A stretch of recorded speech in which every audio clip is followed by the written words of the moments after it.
Welcome to new episode. In today's episode, we're going to explore the Crusaders in few seconds. For nearly 2 centuries, a series of wars reshaped the medieval world. Wars waged not for gold or glory, but for God. They were called the Crusades. And those who fought them, the Crusaders.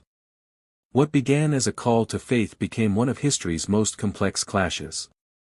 Of religion, politics, and human ambition. It began in 1095, when Pope Urban II addressed a vast crowd in France.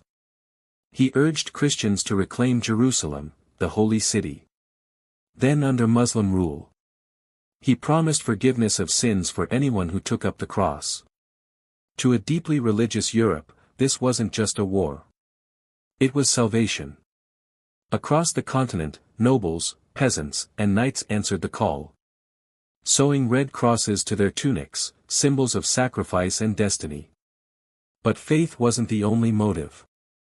Behind the holy words were earthly ambitions. Kings sought new lands. Merchants dreamed of new trade routes. And many ordinary people saw the crusade as an escape from hardship. Or a ticket to adventure. The Crusades became a collision of belief and opportunity. Where religion met the raw hunger for power and profit. The First Crusade was a brutal success.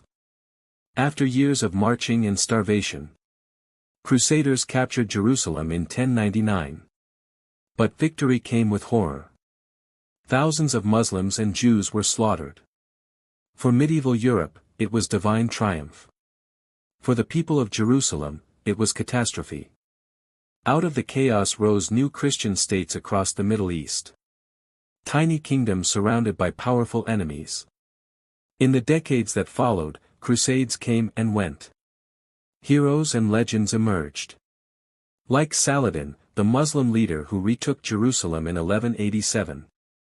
Renowned for his honor and mercy. And Richard the Lionheart, England's warrior king. Who fought Saladin with courage and cunning. Though enemies, they shared mutual respect. A rare humanity amid centuries of bloodshed. Though the Crusades ultimately failed to keep the Holy Land, they reshaped the world in unexpected ways. Europeans encountered new ideas.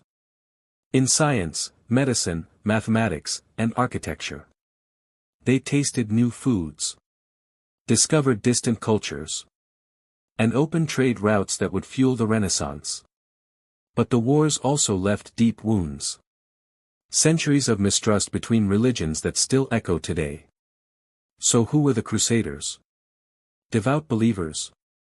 Ruthless conquerors? Or simply humans, torn between faith, fear, and ambition? History rarely fits into clear lines of good or evil. The story of the Crusaders reminds us that even in wars of faith, it is human nature, not holiness, that shapes the world. What would you fight for?